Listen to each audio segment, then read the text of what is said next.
जहां पूरे देश से लोग आते हैं और सभी को यहां न्याय मिलता है। लेकिन ये आप बुजुर्ग देख रहे हैं, लगभग 10 साल से ये धरना प्रदर्शन कर रहे हैं, हर साल जंतर मंतर पर आते हैं, लेकिन इनको न्याय नहीं मिल रहा। आते हैं, आके इनका पूछते हैं क्या दिक्कत है। जंतर मंतर क्यों आए हो? जंतर मंतर मिनिमम पेंशन देने के लिए, मिनिमम पेंशन के लिए आए हैं हम। इसलिए हमारा 2000 पेंशन है, हमको ज़्यादा पेंशन मांगता है। 2000 में कुछ होने वाला नहीं है, बहुत महंगा हो गया सब, इसीलिए तो आए हैं। यदि छोटा बच्चा होता है उसे छोटी टॉफी दो, बड़ा बच्चा है उसको बड़ी दे दो, वो भी नाराज होता है। लेकिन बुजुर्ग 10 साल से कुछ कर ही नहीं रहे। तो हम 10 साल से एक 10 साल से नहीं करे। 2000 में बच्चे का पढ़ाई, उनका उम्र जैसा उम्र से ज़्यादा आते हैं स्कूल भेजने के लिए, कुछ भी पैसा नहीं 2000 में पूरा नहीं हो जाता। कर्नाटक से 22 किलोमीटर से आए, कर्नाटक से 2200 से। राजनीतिक पार्टी को वोट चाहिए, जब वोट मिले जा रहे हैं वोट फिर क्यों देगा? वोट तो नहीं मिलेगा। एक बार हमारा बढ़ाएगा तो अभी तो यहाँ तक आए, कर्नाटक से इधर से आए है। वोट अगर बढ़ाए तो उनको वोट देंगे। 10 साल से तो दे ही रहे हो। अब इसके बाद नहीं देंगे, इसके बाद नहीं देंगे। नहीं देंगे। हमारा मांगी पूरी करो तो बढ़ाई देंगे, वो नहीं चेंज कर ले रखे हो तो हमारा 7500 से बोल दिए है। 7500 यदि नहीं दिए तो मेडिकल नहीं तो और दूसरा और कोई आएगा और उसका बढ़ाएंगे। नहीं हमारा उसका भी उसका लड़ाई करेंगे, इसके साथ लड़ाई करेंगे। बुजुर्ग तो हो, लड़ाई करेंगे, मरे जिए तक करेंगे हम, मरे जिए तक हम लड़ाई करेंगे। हम जिंदा रहे तक सब तक देना है। अभी आपके नेता बोलेंगे तो बोले बीजेपी पे मोहर लगाना है, तो बीजेपी बात नहीं आता। 10 साल से बोलते आए, देते अगर आज तक दिया नहीं। हमारा तो विकास नहीं किया, सबका भी विकास हो गया। दूसरा निगम का 60,000 70,000 पेंशन है, हमारा सिर्फ 2000 है। 2000 में क्या चलेगा? नहीं, किसी का तो 600 700 800 भी है। 800 भी है, 500 भी है, 95 से हुआ 100। उम्र से वो तो उम्र से चले गए, अभी तक भी उनका औरत लोग अभी जी रहे हैं, उनको तो 200 रुपये आ रहा है। 200 लोग रोज मर रहे हैं, बूढ़े 200 लोग रोज बूढ़े तो हो गए, उनका नहीं सुन। अभी तक उनको पैसा भी नहीं मिल रहा। देते हैं, दिलाता हूँ, वही चल रहे। देखते हैं हम, आगे देखेंगे। ऐसा ही धकलते जा रहे। बेकार लोग, गरीब लोग रोड के ऊपर सो के जान भी दे रहे, बच्चे भी नहीं है। 2000 रुपए में दवाई भी नहीं आता। नहीं आता, कुछ भी नहीं आता। दवाई तो छोड़ो, मांगी तो वो भी दुनिया का हो गया। दाल चावल का थोड़ा महंगा पड़ा 2000 में। किसी नाते पोते का यदि जन्मदिन होगा तो टॉफी नहीं दे सकता। कुछ भी नहीं दिला सकते हम लोग। आप कहाँ से आए हो? ಕರ್ನಾಟಕ से ಧಾರವಾಡ ಜಿಲ್ಲೆ से आया। ಕರ್ನಾಟಕದಿಂದ ಧಾರವಾಡ ಜಿಲ್ಲೆಯಿಂದ ಬಂದಿದ್ದೇವೆ। 1995ರಿಂದ EPS 95 ಪೆನ್ಷನ್ ಸ್ಟಾರ್ಟ್ ಆಗಿದೆ। 2014ರಿಂದ EPS 95 1 ರೂಪಾಯಿನೂ ಹೆಚ್ಚಿಗೆ ಮಾಡಿಲ್ಲ। 10 ವರ್ಷ ಆಯಿತು। ನಮ್ಮ ಜೀವನ 2 ಹೊತ್ತಿನ ಊಟಕ್ಕೂ ಸಾಕಾಗೋದಿಲ್ಲ। ನನಗೆ 3000 ಪೆನ್ಷನ್ ಬರ್ತದೆ, 2 ಹೊತ್ತಿನ ಊಟಕ್ಕೂ ಸಾಕಾಗೋದಿಲ್ಲ। ನನಗೀಗ 65 ವರ್ಷ, ನನಗೆ ಹಾರ್ಟ್ ಪೇಷಂಟ್ ಇದ್ದೀನಿ। ನನ್ನ ಹಾರ್ಟ್ ಪೇಷಂಟ್ಗೆ ಗುಳಿಗೆಗೆ ಸಾಕಾಗಲ್ಲ ನನ್ನ ಕೊಡುವಂಥ ಪೆನ್ಷನ್। ನಾವು ಇಬ್ಬರು ಗಂಡ ಹೆಂಡತಿಗೆ ಊಟಕ್ಕೆ ಹೇಗೆ ಮಾಡಬೇಕು? ಭಾಳ ಕಷ್ಟ ಆಗಿದೆ ನಮ್ಮ ಜೀವನ ಸಾಗಿಸೋದು।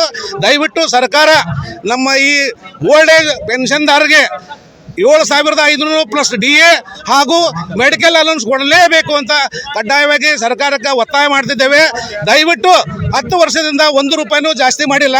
ತಾವು ಈ ಪೆನ್ಷನ್ದಾರರಿಗೆ ಸಬ್ಕಾ ವಿಕಾಸ್ ಸಬ್ಕಾ ಸಾಥ್ ಸಬ್ಕಾ ವಿಕಾಸ್ ಅಂತ ಹೇಳ್ತಾ ಇದ್ದೀರಿ, ಬರೀ ಬಾಯಿ ಮಾತಿಂದ ಮಾತಾಡ್ತಾ ಇದ್ರಿ।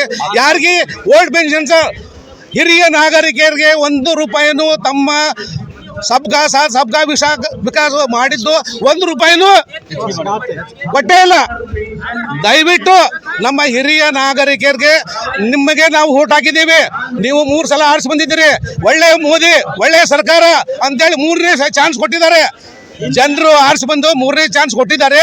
ಅದನ್ನು ಸರಿಯಾಗಿ ಉಪಯೋಗ ಮಾಡಿಕೊಂಡು ಹಿರಿಯ ನಾಗರಿಕರಿಗೆ ಕೇಳುವಂಥ 7500 ಪೆನ್ಷನ್ ಕಡ್ಡಾಯವಾಗಿ ಕೊಡಲೇಬೇಕು, ಕೊಡುವವರೆಗೂ ನಾವು ಬಿಡೋದೇ ಇಲ್ಲ ಅಂತ ಹೇಳಿ ಸರ್ಕಾರಕ್ಕೆ ಒಂದು ವಿನಂತಿ ಮಾಡ್ಕೊತಾ ಇದ್ದೀನಿ ಹಿರಿಯ ನಾಗರಿಕರ ಪರವಾಗಿ। ಕರ್ನಾಟಕ ರಾಜ್ಯದಿಂದ ಧಾರವಾಡ ಜಿಲ್ಲೆಯಿಂದ ನಾವು ನಮ್ಮ ಎಂ ಪಿಗಳನ್ನು ಆರಿಸಿ ಕಳಿಸಿದ್ದೀವಿ. ಕರ್ನಾಟಕದ ಎಂ ಪಿಗಳು 28 ಜನರೊಳಗೆ 20 ಜನ ಎಂ ಪಿಗಳು ಮೋದಿಯವರ ಅನ್ವಯಗಳೇ ಆರಿಸಿ ಬಂದಿದ್ದಾರೆ ಬಿಜೆಪಿಯಿಂದ. ದಯವಿಟ್ಟು ಕರ್ನಾಟಕಕ್ಕೆ 4 ಮಂತ್ರಿಗಳಿದ್ದಾರೆ. ಅದರಲ್ಲಿ ನಮ್ಮ EPS 90 ಬಗ್ಗೆ ಸಂಬಂಧಪಟ್ಟಂತ ಕರಂದ್ಲಾಜೆ ಮೇಡಮ್ ಇದ್ದಾರೆ. ದಯವಿಟ್ಟು ನಮ್ಮ ಪೆನ್ಷನ್ ತಾವುಗಳು ಹಿರಿಯ ನಾಗರಿಕರಿಗೆ ಮನ್ನಣೆ ಕೊಟ್ಟು 7,500 ಕಡ್ಡಾಯವಾಗಿ ನಾಳೆನೇ ಘೋಷಣೆ ಮಾಡ್ಬೇಕಂತೇಳಿ ನಮ್ಮಲ್ಲಿ ಒತ್ತಾಯ ಮಾಡ್ತಾ ಇದ್ದೇನೆ ಅಂತೇಳಿ ನಾನು 2 ಮಾತು ಮುಗಿಸ್ತಾ ಇದ್ದೇನೆ. बात नहीं मानती तो आप आगे का क्या प्लान? ಉಗ್ರ ಹೋರಾಟ ಮಾಡ್ತೇವೆ, ನಮ್ಮ ಪ್ರಾಣವನ್ನೇ ತ್ಯಾಗ ಮಾಡ್ತೇವೆ ಅಂತ ಹೇಳ್ತಾ ಇದ್ದೇನೆ. ಒಂದು ವೇಳೆ ಇದರಲ್ಲಿ ಬರಲಿಲ್ಲ ಅಂದ್ರೆ आप हुबली कर्नाटक हुबली से आए हम। मेरा नाम 10 साल हो गए इंतजार करते करते, आप कितना इंतजार और करोगे? और नहीं मोदी जी नहीं सुनते तो क्या करोगे? इसके बाद अलग कर देंगे, बात बोलेंगे जब तक हमारा पैसा नहीं आता आगे और अलग अलग रास्ता है। क्या रास्ता है? रास्ता दूसरे चुनने के लिए रास्ता भी है, चुन सकते, किसी भी चुन सकते, जो हमारा काम करता है उसके साथ चले जाएंगे हम लोग। क्या? वोट डालेंगे, उसको लेकर आएंगे, वोट डाल के आगे अच्छा काम किया तो उसका वही नेता बनेगा।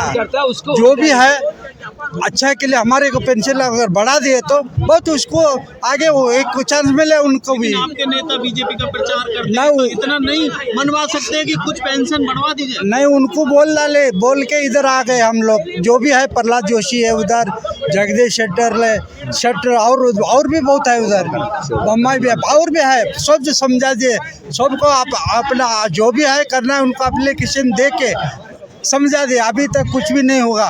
फांसी जहाँ तक दिल्ली तक आए मोदी, अभी क्या डिसीजन लेते 2 दिन में, वही भी सुनने के लिए आए।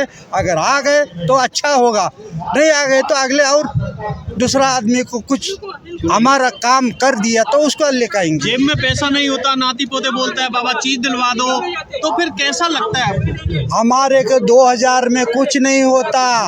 बाल बच्चों को पढ़ाने को पैसा नहीं है, उनके कपड़े तक लेने के पैसा नहीं है, दाल चावल तो वो भी लेने को भी नहीं, वो भी महंगा हो गया आजकल। सब कुछ महंगा है। महंगे के वास्ते हम जो भी कर रहे हैं, बच्चे के वास्ते हमारा तो बड़ा हो गया, हम लोग आजकल चले जाएंगे तो बच्चे के लिए तो भी जो भी होगा बच्चे के लिए भी करे, वो तो भी करके देख के कर को बनाओ करके हम बोल डालते मोदी साहब को। आप क्या कहेंगे? ನಾನು ಕರ್ನಾಟಕದಿಂದ ಆರಿಸಿ ಹೋದಂಥ ಎಲ್ಲ ಪಕ್ಷದ 28 ಸದಸ್ಯರುಗಳಿಗೆ ವಿನಂತಿಸಿಕೊಳ್ಳೋದೇನೆಂದರೆ, ಈ ನಮ್ಮ EPS 95 ಪೆನ್ಷನ್ದಾರರಿಗೆ ಹೆಚ್ಚಿನ ಪೆನ್ಷನನ್ನು ಕೊಡಬೇಕಂತೇಳಿ ನೀವು ಸಂಸದದಲ್ಲಿ ಧ್ವನಿ ಎತ್ತಬೇಕು. ನಮ್ಮ ಕರ್ನಾಟಕದಿಂದ ಕನಿಷ್ಠ ಒಂದು 2 ರಿಂದ 3 ಲಕ್ಷ ಜನ ಈ ಕಡಿಮೆ ಪೆನ್ಷನ್ದಲ್ಲಿ ಜೀವನ ಬದುಕ್ತಾ ಇದ್ದಾರೆ. ಅವ್ರ ಜೀವನವನ್ನು ಸುಧಾರಣೆ ಮಾಡಲು ನಿಮ್ಮನ್ನು ಆರಿಸಿ ಕಳಿಸಿದ್ದಕ್ಕೂ ನಮಗೆ ಒಂದು ಸ್ವಾರ್ಥಕತೆ ಆಗುತ್ತೆ. ನೀವು ಧ್ವನಿ ಎತ್ತಬೇಕು. ನಮ್ಮ ಕರ್ನಾಟಕದ 28 ಮಂದಿ ಸಂಸದರು ಕೂಡ ಧ್ವನಿ ಎತ್ತಿ ನಮ್ಮ ಪೆನ್ಷನ್ದಾರರ ಬಗ್ಗೆ, ಅವ್ರ ಜೀವನದ ಬಗ್ಗೆ ವಿಚಾರ ಮಾಡಿ ಅವ್ರಿಗೆ ಪೆನ್ಷನ್ ಹೆಚ್ಚಿಗೆ ಮಾಡಲು ಎಲ್ಲ ಸಂಸದರು ಒಗ್ಗೂರಲಿಂದ ಹೋರಾಟ ಮಾಡಬೇಕು.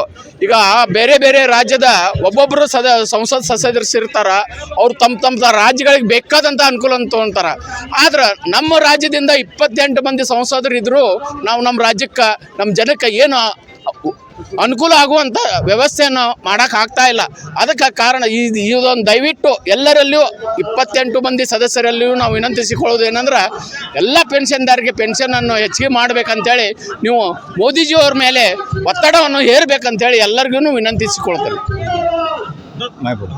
ಹಲೋ, EPS ಪೆನ್ಷನ್ ಸಲಾಗಿ ಪ್ರಧಾನಮಂತ್ರಿ ಮೋದಿಯವರು ಯಾಕೆ ಮೌನ ವಹಿಸಿದ್ದಾರೆ ಅನ್ನೋದನ್ನು ನಮಗೆ ಕ್ವಶನ್ ಆಗಿದೆ. ಮೋದಿಯವರು ದಯಮಾಡಿ EPS ಪೆನ್ಷನ್ ಬಗ್ಗೆ ದಯಮಾಡಿ ಪ್ರಶ್ನೆಯನ್ನು EPS ಪೆನ್ಷನ್ ಬಗ್ಗೆ ಇತ್ಯರ್ಥಗೊಳಿಸಬೇಕಂತ ನಾನು ತಮ್ಮಲ್ಲಿ ಬೇಡಿಕೊಳ್ಳುತ್ತೇನೆ. 10 साल हो गए और कितना इंतजार करोगे? अभी EPS 95 नौकर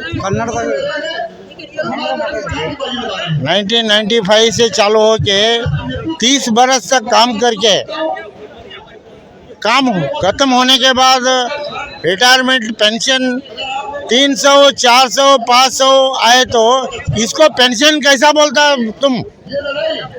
तुम नरेंद्र मोदी जी 12 बरस से प्रधानमंत्री हो के 1000 तक के रोड शो किया तुमको हम दिखता नहीं क्या?